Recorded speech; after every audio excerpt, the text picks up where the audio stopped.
నమస్తే, welcome to ప్రజా చైతన్యం.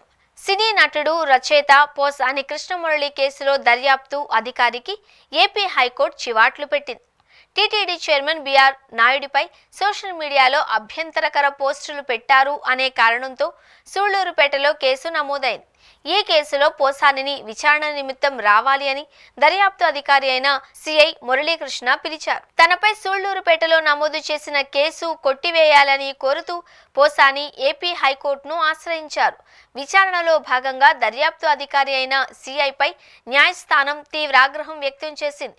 తమ ఆదేశాలను పట్టించుకోకుండా దర్యాప్తు అధికారి వ్యవహరించారు అని కోర్టు మండిపడింది. కేసులో అదనంగా 111 సెక్షన్తో పాటు మహిళను అసభ్యంగా చిత్రీకరించారు అని సెక్షన్లు నమోదు చేసిన సిఐపై హైకోర్టు విరుచుకుపడింది.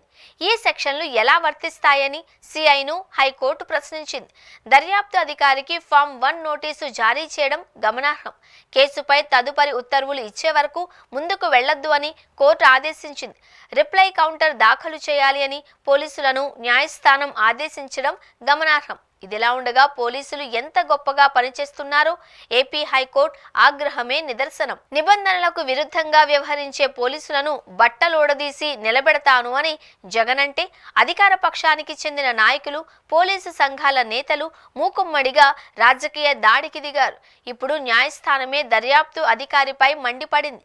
మహిళల్ని వేధించే సెక్షన్లు ఎలా నమోదు చేస్తారు అని సిఐను నిలదీసింది. దీనిపై కూడా జగన్ కామెంట్స్ పై విమర్శలు చేసేవాళ్లు సమాధానం చెబితే బాగుంటుంది.